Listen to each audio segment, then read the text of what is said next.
Hello, my name is Ashley, and I am one of the Straker Fellows at Old Sturbridge Village this year.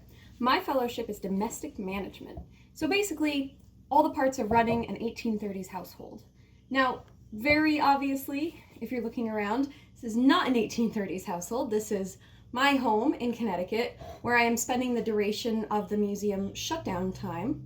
But that doesn't mean that we can't get up to some hijinks and do a little baking, maybe a little cleaning, maybe a little laundry. Today we're going to start with a pretty simple task that I think is really daunting before you know what you're doing, but once you get the hang of it, super fun, super easy, very impressive too, to be able to tell your guests that you made your own pie crust.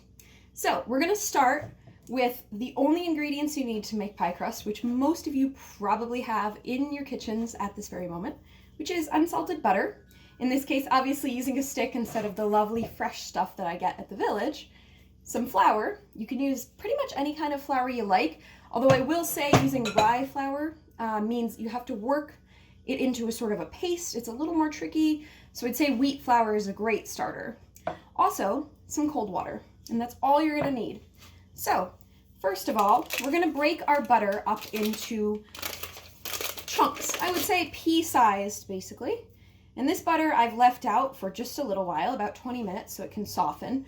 You don't want your butter too soft, because ultimately when you incorporate it with the flour, you don't want it to start melting. You want it to hold a nice firm shape.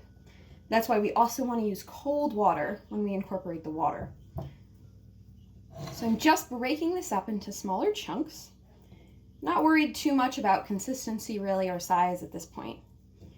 So pie is something that we make at the village a lot. If you've been to Old Sturbridge Village, you've probably seen us making pie crust at one point or another, or at the very least the fillings for those pies. Part of the reason for that is that pie crust is a pretty economical thing to make. As I said before, it can be made with rye. It can also be made with a mix of, I suppose you could put cornmeal in it, but a mix of rye and wheat flours, which makes it more economical than just using the wheat flour. It's also very easy to make, and you can bake a good volume of pies at once in one of our standard village bake ovens, which allows us to incorporate a lot of leftovers into pies and thus kind of keep them exciting and while we're still feeding the family. So I've crushed up the butter sort of just into chunks, and now I'm going to go ahead and add some flour. Now I'm not really measuring my flour because I've only ever done this by eye. So for me, I kind of do my proportions by sight. I would say I added not quite a cup, but I'm going to add a little more. So probably for my stick of butter, I would say maybe a cup, cup and a half of flour. This is something that definitely the modern internet is your friend, so feel free to Google the exact proportions, which might make it a bit easier for the first time. But as anyone who's visited the village knows, we do everything by sight, so we don't tend to focus too much on exact measurements. We're basically learning from mentors, in my case, and kind of getting used to the feel and the look of something, and that's what's going to be our key for how it's supposed to bake. This is a pretty common thing for the 1830s, a process called following on, basically an apprenticeship, and that's a way that you would learn all of the important life skills you're going to need in the 1830s. For a lot of people, that means just following mom or auntie or grandma around as she does kitchen chores, does her sewing or her knitting, even if it's just paying social calls, seeing how people interact in a sort of adult world. So what I'm doing right now is I'm incorporating the flour into the butter. And you can do this with a stand mixer. I've also heard of people having good luck using a food processor, but in my case, I'm going to go ahead and just use my hands. It's the tried and true village way. If you have what we in any kind of pastry business like to call hot hands, you can certainly use a food processor because you don't want this butter to get too warm. Ultimately, we want it to try and kind of keep its shape. So what I'm doing is I'm rubbing the butter and the flour together in my hands. And the reason I'm doing that is that I really want it to go from these larger chunks to forming little pea-sized bits that are pretty much incorporated with the flour. Now this does take a while. It's something that at the village, we have plenty of time for things like this. But if you're home, again, more than welcome to use a more modern, convenient way of doing this. But the practice should be pretty much the same. What I'm going for ultimately is a pretty sandy texture. So I'm just working that butter through, trying not to kind of hold it in my hands for too long and soften it too much. So it's just quickly sort of rolling my thumbs against my forefingers to kind of separate the butter into smaller little chunks. Anything you can think of in terms of a food has probably been put into a pie, probably by someone in the 1830s, and probably in an area near Sturbridge as we know it today, because pie is that common. So you see things like eel pie, fish pie, but also the more common ones that we're probably familiar and kind of more comfortable with, like apple pie, pumpkin or gourd pie is pretty common too. And like I said, a great way to use leftovers, because we're talking about a kitchen that doesn't have a modern refrigerator, doesn't have a way to really preserve leftovers for an extended period of time. So if you're not eating them right away for that day's supper, then you're probably going to want to reheat them, or at least change them up a bit, because as many of us can probably agree, eating the same thing a few days in a row is pretty boring, even when you're in a situation where you can't really go grocery shopping like we are now. So it's nice to be able to take sort of drab leftovers and make them exciting again. In the case of this particular pie crust, I'm making what I think will be enough for a double crusted pie, judging by how many times I've made them at the village. And I'll probably be using my mom's corned beef leftovers from St. Patty's Day, which she made sort of before we, here in Connecticut, got a bit more serious about locking down the state. And so we have plenty of corned beef leftovers, but all of us are sort of a little bit over corned beef by now. So we're going to put them in a pie crust. And the way that I'm going to do that, which I'm not going to show you guys because it doesn't have a historical basis, is something that I certainly learned to do at the village, which is basically just, I'm going to cut up that meat and I cut up those veg, kind of brown them in the skillet a bit, use some of the leftover sort of fat and juices that leak out of that meat to make a gravy, which again is a pretty simple process, and then that will be the filling for my pie crust. Now, typically in the 1830s, you would not see vegetables playing a heavy part in a meat pie. So if I was going to make a beef leftovers pie in the 1830s, I would probably strictly make it with just that beef and with some nice gravy, some nice sauce that I've incorporated too. And when you think about pie, I mean, now that we're looking at the ingredients of pie crust, it's also a great way to get carbohydrates and fat into your family's diet, especially when times may be a bit leaner for these kinds of things. So it's a really good sort of filler.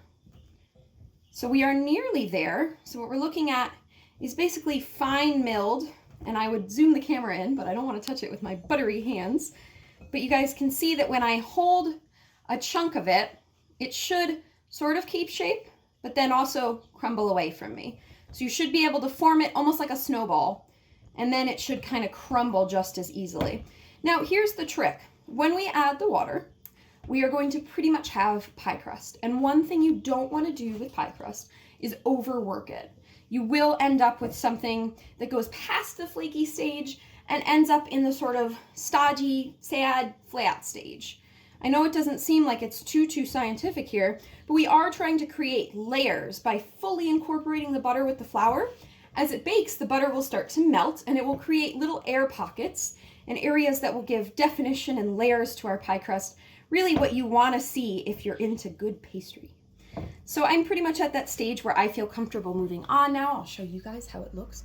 So you can see it's very sandy in appearance, which is what I'm going for again. So we are going to now add our cold water. Now you do want it to be cold, as I said before. Important that that butter does not melt too much. And up until the water stage, if you feel you need more flour or more butter, you can go ahead and incorporate that pretty much as needed, although I would try to start with the amount of butter that you're going to incorporate and not add any more. It's just a little bit more tricky, but certainly I'm looking at this and thinking it's a tad wet, so I'm just adding a little dash of flour and kind of running that through the butter, really incorporating it so that I'll have a robust pie crust. You also want to make sure that your ratio is pretty good because, of course, once I start mixing my pie crust, I'd have to make a separate batch if I needed more. And I really would like to make a double crust pie, so I want to have enough. All right, so here's my cold water. We're very lucky here. We have well water, which I love. So I'm just going to add a little bit at a time, kind of dribbling it in. And now I'm going to use my hand almost as like a claw mixer. I'm just gently moving that water in. I'm trying not to add too much, but I also don't want to work the dough too much. So I'm just gently kind of incorporating that water. And this, again, is something that I certainly think for a first-time pie crust maker, you're going to want to either have someone with you who's done it many times, or you're going to want to give it a look up on the internet, because this, to me, is the trickiest step. We don't want it wet, but we want it to hold together and really incorporate well. So what I'm looking for is for it to hold a ball and kind of stick to itself, but I don't want it to feel super wet and claggy. So I'm going to collect up the rest of my pie crust, and I'm going to kind of just form that ball.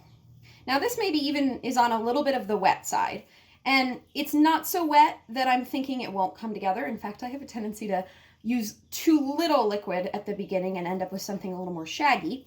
But I have a trick given to me by the lovely Victoria Haynes, who taught me to make pie crust.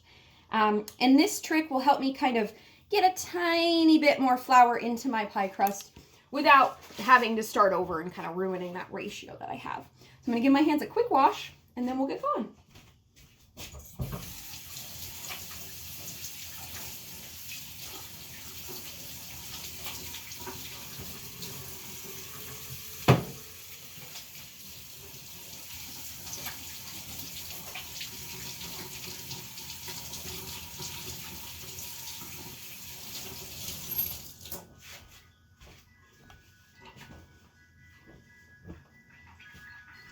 And we're back. So the little trick is you can sprinkle a bit of flour on the top of your ball of pie crust. You're not going to work this in. You're not going to add a substantial amount, really. All I'm doing is just kind of giving the top of it a little dusting so it looks like a snowball. Now, the next step in pie crust is I'm going to let this rest. This is not necessarily an essential step, but it's something that you will probably see if you read pie crust recipes. Most pie recipes are going to assume that you're going to use store-bought crust, which is absolutely fine, but you don't typically have to let that rest because it's already kind of rested while it's been at the grocery store. So I'm just going to put this in a cool place, which today, fortunately, is sort of the whole kitchen. But just don't leave it on top of the oven. If you're in an 1830s kitchen, don't leave it in front of the fireplace. You want somewhere nice and cool for this to rest so that that butter does not melt. So I'm just going to put it off to the side and give it a little bit of a nap until it's ready to go and feeling nice and incorporated.